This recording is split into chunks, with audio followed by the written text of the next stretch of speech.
भक्तिर गोटे अंग हूँ धैर्य। धैर्य हरा जदि ताले भक्ति करि ना।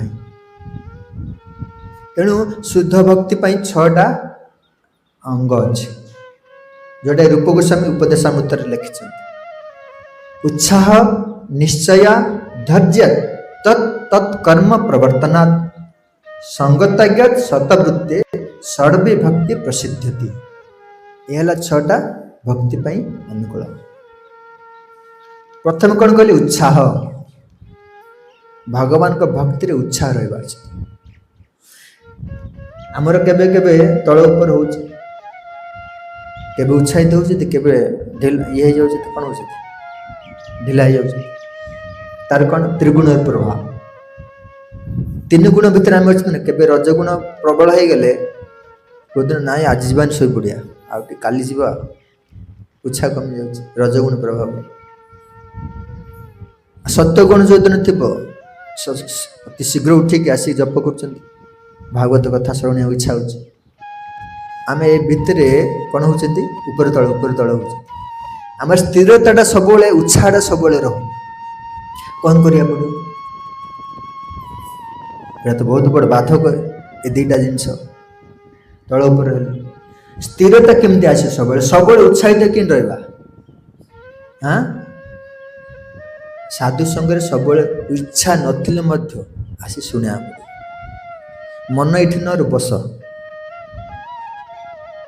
से अभ्यासटा कर किसी ना किसी तो गोटे शब्द कान को जीव हाँ यहाँ कले भल हम बोली आदर मनटा परिवर्तन हम कि ना। आ घरे बस रूम रे शोब आसबनी बोले कौन आउरी डिस्टर्ब हो। तेणुक से जगार छाड़ी साधु जहाँ कर शुणा उत्साह निश्चय निश्चय दृढ़ता केमती आसो भक्ति रे। श्री हरि प्रभु दृढ़ता केमती आसो आम आलोचना कर दृढ़ता केमती आसो।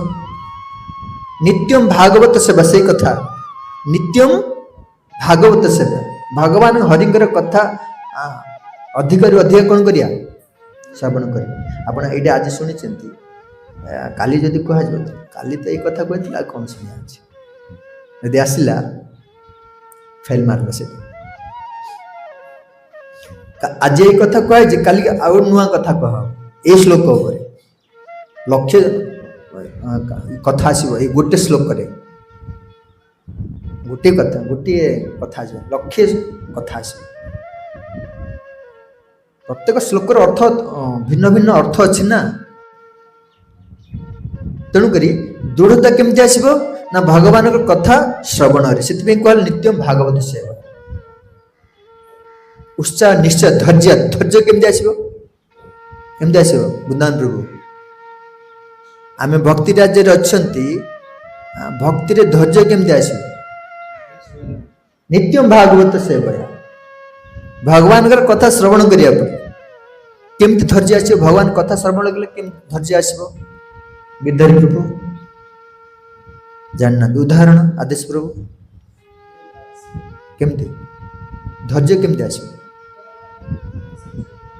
कथा प्रहलाद महाराज भक्ति करथिले कि नहीं तांको बापा केते कष्ट देइछथि से सेटा छाड़िछन्ति कि से भीतर भक्ति कले कि नहीं केमती भक्ति कले निश्चय भगवान मते सुरक्षा देवे भगवान को ऊपर पूर्ण निर्भर धैर्य।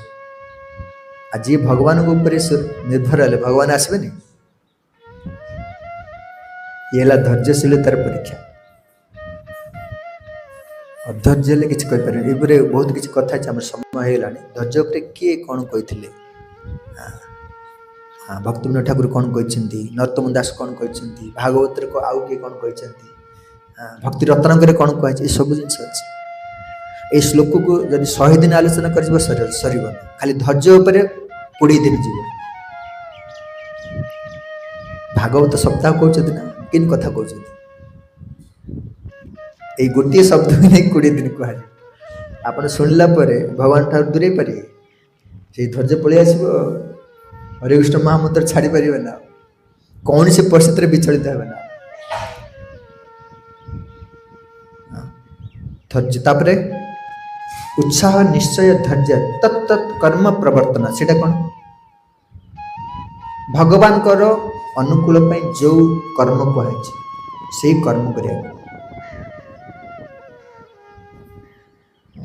प्रतिकूल कर्म को त्याग करेंगे अनुकूल कर्म रे भक्ति संबंधी कर्म करेंगे तापर संग त्याग को संग त्याग करने कहला असत्संग असत्संग कौन कौन चार्टा नियम आउ कौन अभक्त मान संग त्याग कर जो हरिकथा कहना प्रजल्प करना ये हूँ असत्संग असत्संग त्याग कर असत्संग त्याग गोटे सतवृत्ति असत्संग त्याग कले कहार संग करेंगे सतवृत्ति सत मान के भगवान भक्तर संग कर सतवृत्ति यही छटा जिनस जब करेंगे ताले कौन हम ये भक्ति के आमको कौन कर भक्ति रे हमको दृढ़ कर ये हूँ भक्तिर अनुकूल नियम तापर प्रतिकूल नियम अच्छी पुणी छटा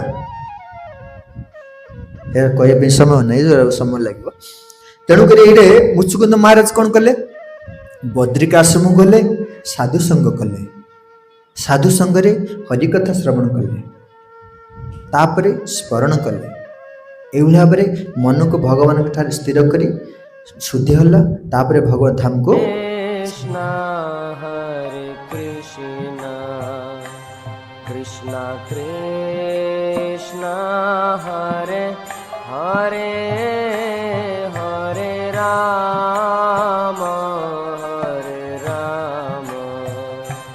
राम राम हरे हरे